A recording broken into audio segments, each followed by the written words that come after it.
Una, 3-5, susunod, 2-5 na. Pero ang therapy, halos 5 to 6 hours yan.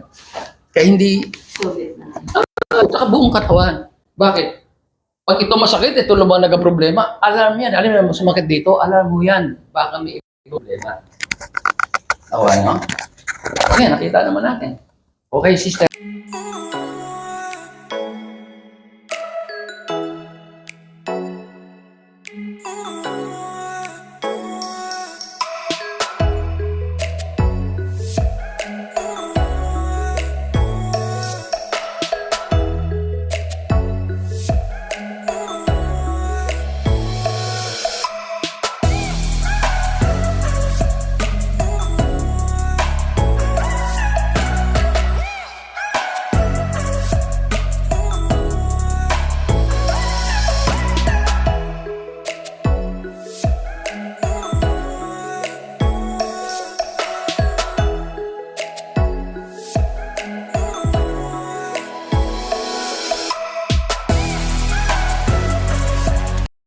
Kung nakatusok pa, di pa pwedeng tagal.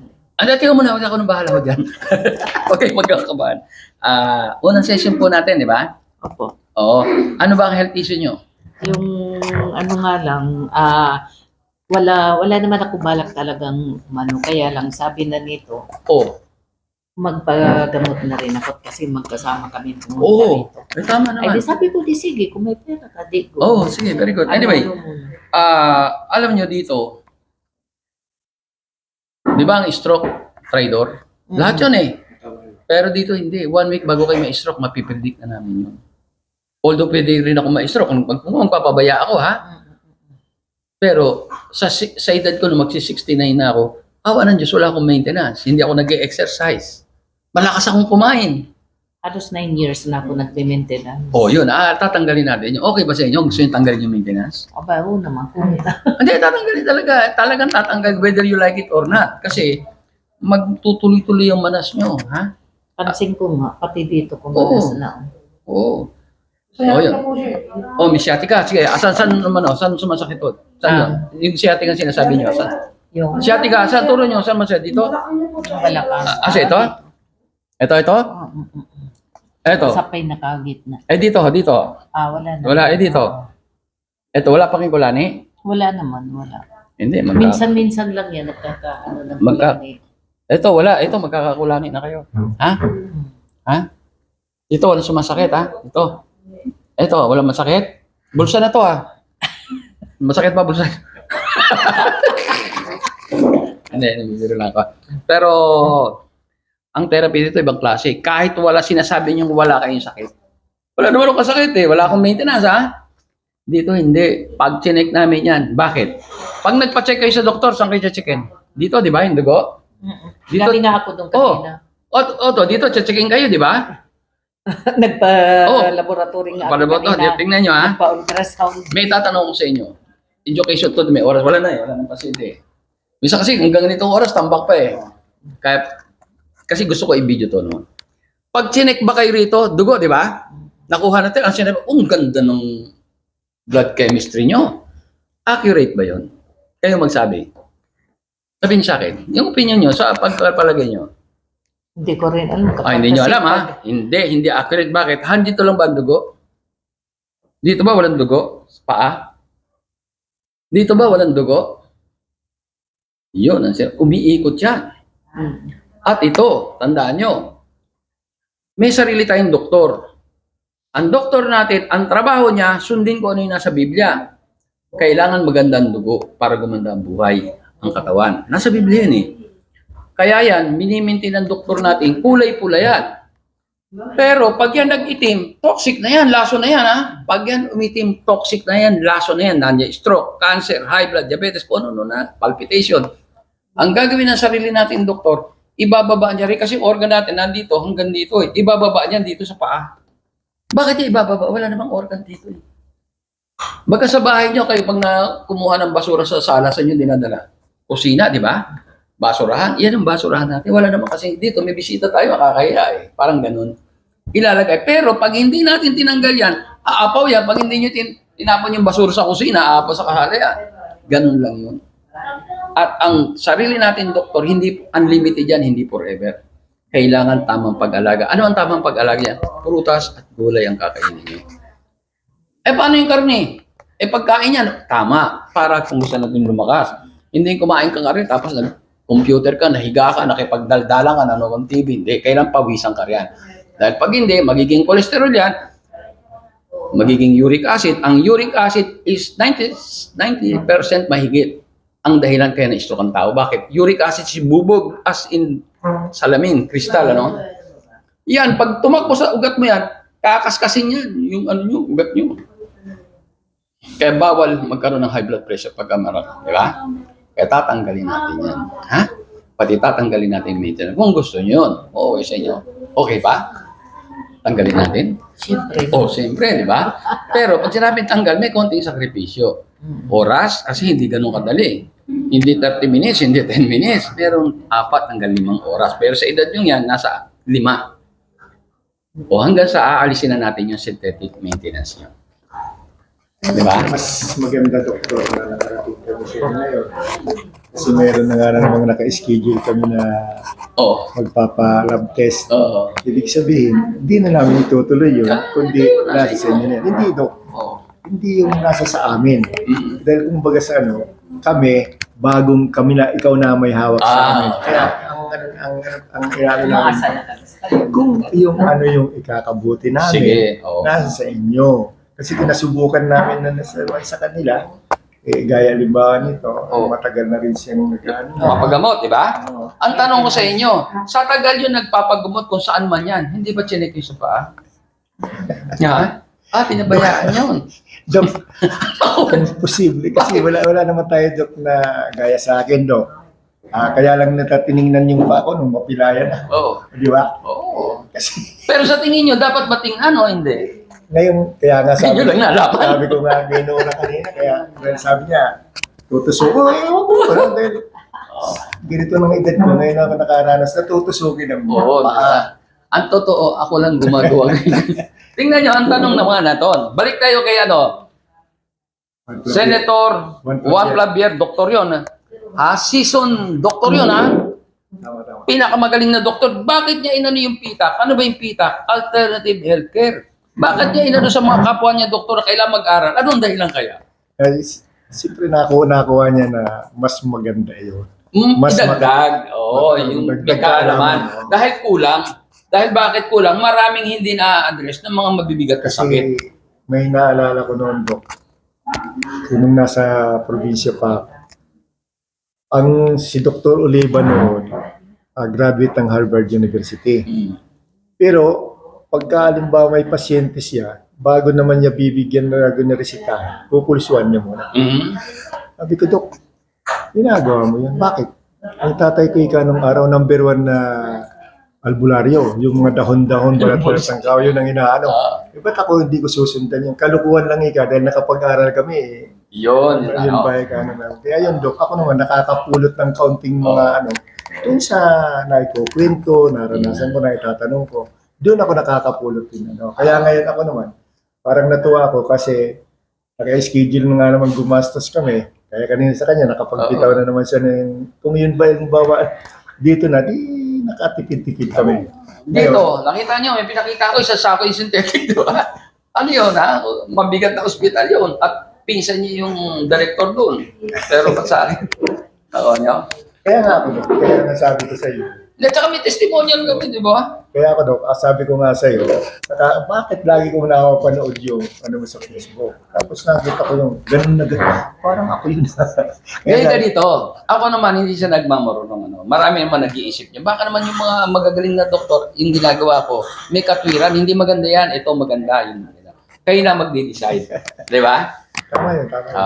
Ngayon, sinabi nyo kanina, nagpupulso, okay rin yan.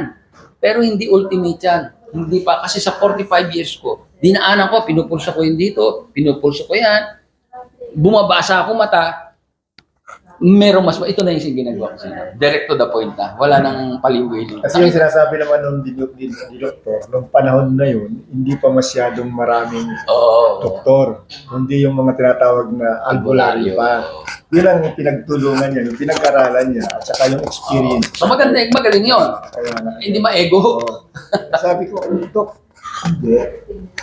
Kasi pagka nagka-kontra, ang ibibigay ko sa yung gamot at saka doon sa gagamutin, lalong lalala ka. Ano sabi? Kaya naano nila. Hindi, rito, huwag kayong mag-alala. Sa iinumin nyo rito, prutas at gulay lang yan. Na-concentrate. Nilagay ko na sa capsule para hindi na kayo magkahirap na mag-prepare pa niyan. Ha? O sige, okay na ha. Susunod na natin. Babalik lang kayo.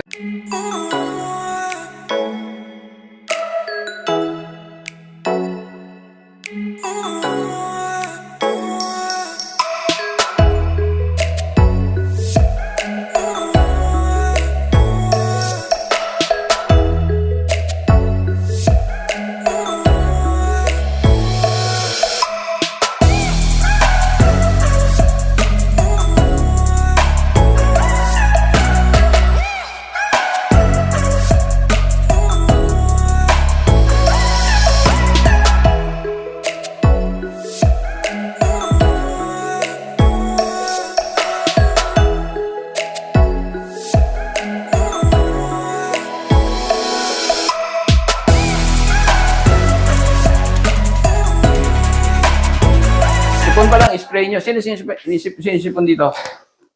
Sprayin mo siya ha. Spray kayo. Tingnan. Meron na po ako. Nag-spray kayo? Nakabili na po ako. Kailan pa? Nakalinggo. Nakakatulong. Emergency po kasi nahirapan ako huminga. Eh, no, Ngayon okay na po ako. nakatulong ba yung spray? Opo. Okay nga magsabi. Oo. Ito sige sa. Ano sabi nyo? Ano sabi nyo? Ano po, nagtumawag po ako dito kasi nahirapan akong huminga, ubo ako ng ubo, ang daming antibiotic, ang dami kong gamot. Then nakiusap ako dun sa call center nyo. Oo, may Sabi ko, i-priority mo ako sa lala mo. emergency. So, emergency, dinalhan ako 2 tsaka isang magnet. Ah, Ito ganun. nandito. Ganun. Ngayon wala na po, sawa na yun. Ito ba yan? Ito ba yan? Opo, ito, dala-dala ko lagi po. Ayun ha. Huwag nyo na ano Ito ha. po. Ubus na nga po, kaya bibili ako ulit. Oh, ayan ha. Ito po, lagi kong dala-dala to. Tandaan nyo. Pati apo ko nagaganito. Oh, Kasi very mga good apo ha. sila. Ang dami kaming naano yan ha. Ang Natulungan ganda yan. po niyan, promise. Oo. Kahit, lalo ngayon ha. Kung sa China, ang totoo ngayon, marami nang napupunong clinic sa Kubo ha. Mangyayari sa atin yun. Ganun din sa China ha. Kaya paghandaan nyo, dahil ang hirap, tamaan kayo ng ubo, ma-hospital kayo. Eh kung may mahina pa puso nyo, may stroke kayo. Doon kaya may namamatay na matatanda. Ha? Ang ubo, walang gamot. Pero, nagsisimula sa sipon, tama? O, sipon muna. Pag napabayaan nyo, inabot ng 3 araw, 4, wala na, nasa loob na ng baga. Magkakatagalan. Pero gagamitin nyo pa rin ito para hindi lumala. O, pero kung sipon pa lang, matalas kayo, katulad ng ginawa nyo, Maganda nakarecord. rin po, Dok, sa tenga yan. Kasi ang sakit ng tenga ko dati. Kasi nakita ko dun sa okay din sa tenga. Oo. I-sprayan ko yung tenga ko kasi parang ang masakit, kumikirot. Ang Oo. ganda.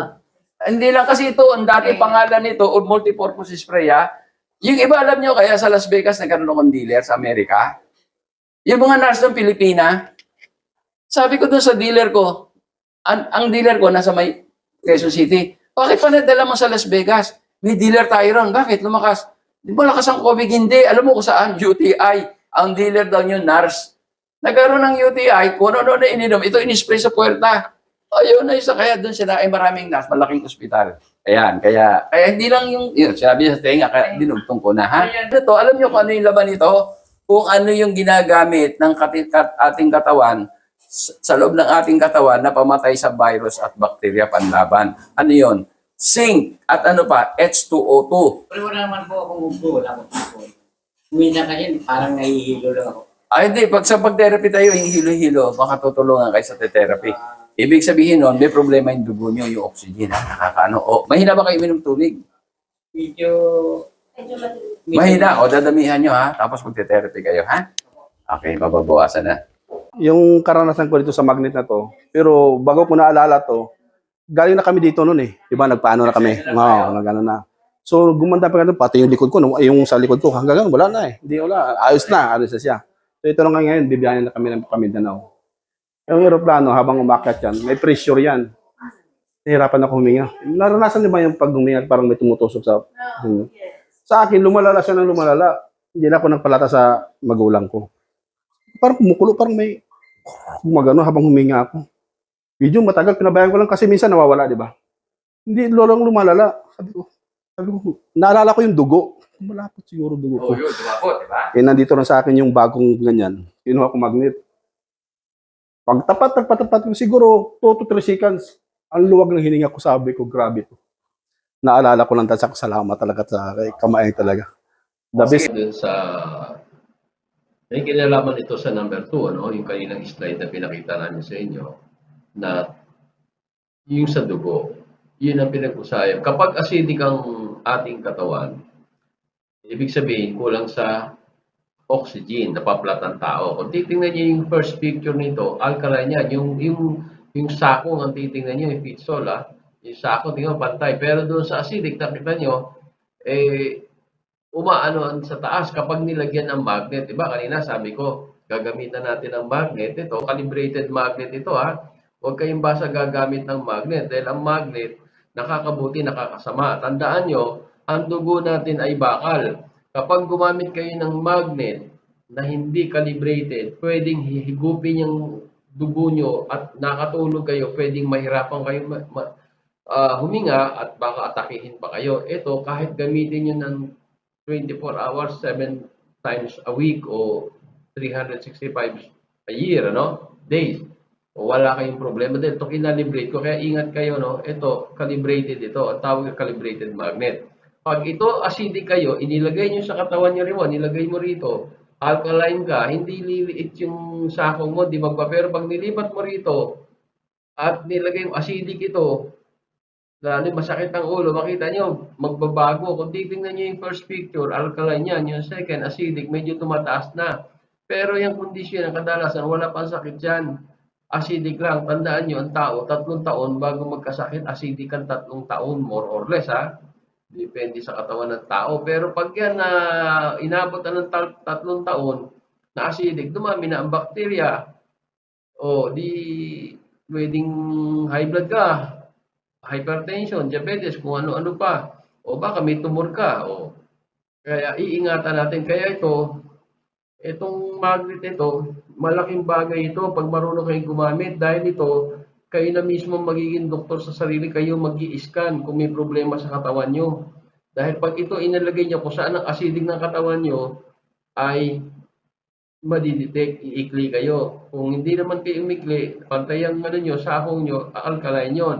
O anong gagawin nyo? Pag nakita nyo acidic, nilagay mo dito acidic, mag-i-spray lang ito sa ulo. Mamaya, pakikita yung spray to, itong to. O yung isa naman, nakita nyo, yung second picture, acidic, medyo miikli na yung maatras na yung sakong niya.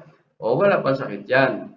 Pero pag may sakit na, katulad ito, may cancer itong paa na to, makita nyo yung number 3rd picture, O, ayun, makita nyo. Ganun ang makikita nyo sa mga susunod na slide. Ni-orient ko lang kayo para aware kayo na ganun ang Kasi kayong gusto ko, kayong gagamit ng produkto ko, kayo mismo maging doktor sa sarili nyo. Huwag kayong aasa sa akin dahil malayo tayo bago tayo magkita, di ba?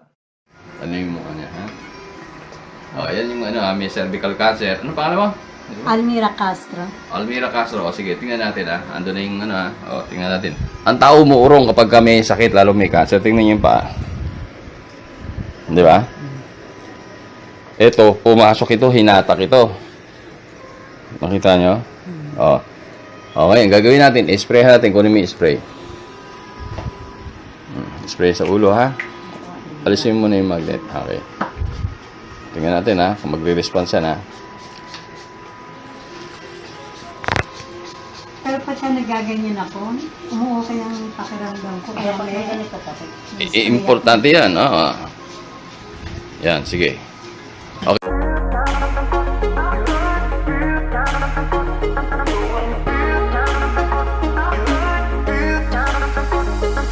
Ayan na sprayhan na, tingnan natin. Sige, lagay mo na yung magnet doon sa 1. Okay, lagay mo, Yan o, tingnan, sandali lang yan, tingnan natin. Unti-unti, di ba? O, yun.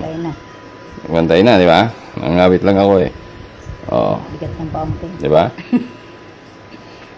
Yun ang sinasabi ko, Kaya malaking pag-asa. Napansin natin na maikli doon sa area na yon, so acidic yon, lumapot ang dugo doon, maraming bakterya doon, walang oxygen doon, Doon tayong sariling doktor, kaya yung iba, lahat naman tayo may cancer, ang totoo eh. Kaya lang maliit lang yung iba. Katulad ko, wala naman akong tumor. O di maliit pa. Kasi nga, yung doktor natin gumagana.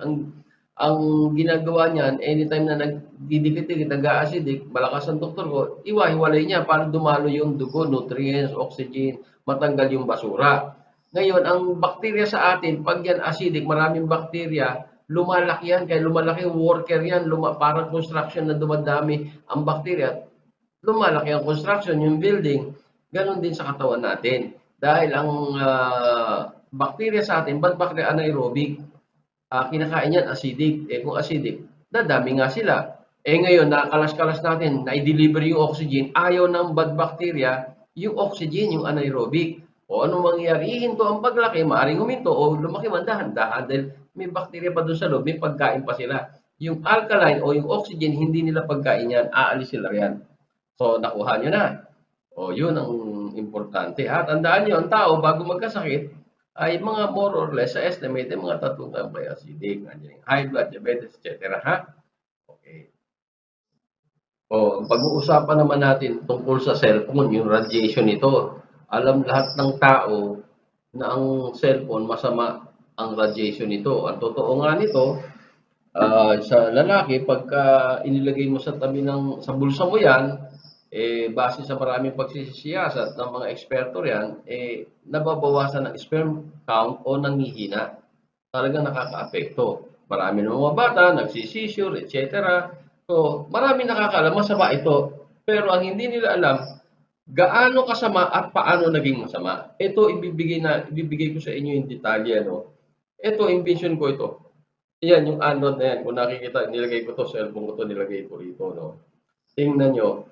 Tandaan nyo, simula pa kanina, ang pinag-uusapan natin, bawal lumapot ang dugo. Dahil pag lumapot ang dugo nyo, dadami ang bakterya nyo. Ano pa? Pwede kayong ma-stroke. Dahil, siyempre, malapot yan, pwedeng bumara, taas ang pressure nyo, di ba? So, itong radiation ng cellphone, pag ginamit nyo rito yan, pag wala kayong anti-cell radiation, itong Android na invention ko, ay lumalapot ang dugo nyo. Mamaya ipakikita namin sa inyo. At tandaan nyo rin maraming nagbebenta, 25 brands sa buong mundo ang binilang ko dahil galing ako sa Europe, galing Amerika, galing ako China, galing ako Asia, mga 25 brands. Lahat yung pag ginamit mo, umiikli ka o lumalapot ang dugo mo, meron silang pinakikita, ayon tester, wala yun. Huwag kayong maniwala ron, scam yun. Ang tao, bago magkasakit, iikli muna kayo, mawawalan kayo ng oxygen. Tandaan nyo, hindi namamatay sa kahit anong sakit ang tao. Kahit cancer yan, hindi na mamamatay kayo pag naubusan kayo ng oxygen. Ibig sabihin, lumabot ang dugo nyo. Kaya nasa Biblia yan Ano sabi? Ang lahat ng nilalang, ang buhay ay nasa dugo. Kaya ito, ipakikita ko sa inyo kung paano lumapot ito. At paglapot nito, hindi lang tayo apektado matatanda. Tayong matatanda, kadalasan acidic tayo. Pero maging yung bata na alkaline na, apektado nito. Ipakikita ko sa inyo yung video mamaya pagkatapos nito. Ang tao na i-stroke, hindi nila alam. Pag gumamit kayo, lumapot, babara maaring sa ulo nyo riyan o kaya sa puso nyo, magkakaroon kayo ng ischemic stroke o kaya ischemic heart attack. Babara yan hanggang sa pumutok yung ugat nyo, magiging hemorrhagic stroke na yan o hemorrhagic heart attack na yan. Sige tandaan nyo ito, nagpapalapot ng dugo ito. Ano mangyayari para natin masabi lumalapot? Iikli kayo. Pantay, di ba? Tingnan mo to, pantay. Tingnan mo muna. Pantay. Di ba? Oo, pantay. Lagay mo yung cellphone. Ayun. Tawag ka na. Tira mo si Sige. cellphone. Ano nangyari? Ang bilis naman! Nakayari ka, mas ano ka! Sobra to. Sobra ka, Lagay mo yung oh. sticker. Lagay mo yung sticker. Lagay mo yung sticker. Ayan, may sticker na. Ang ba? Tingnan mo.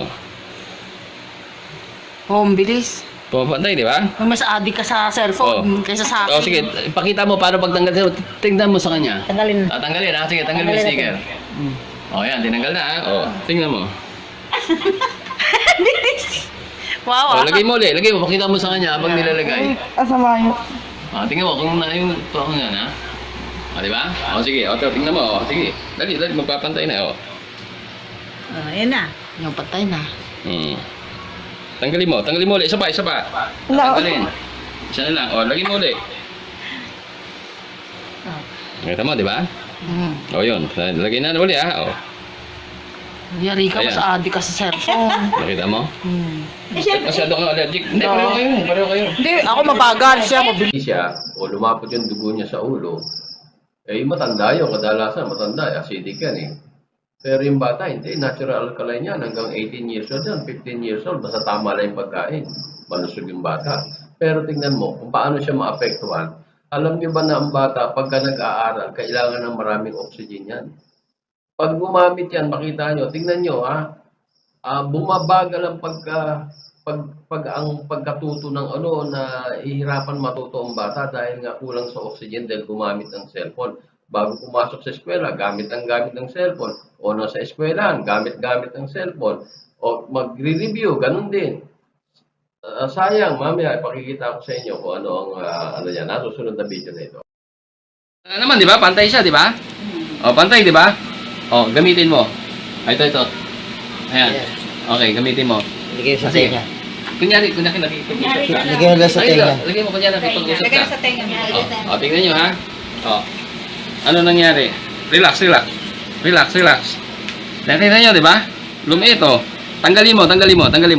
Nakita nyo, lumiit, di ba? O, tanggalin mo. Bitawan mo dito. Tawan mo. O. Pumantay, di ba? Opo. O, gamitin na. Hawakan mo. Yan. O, sige. Kunyari, ha? Usap. Yan, ha? O, tingnan mo. O, wala, di ba? Wala.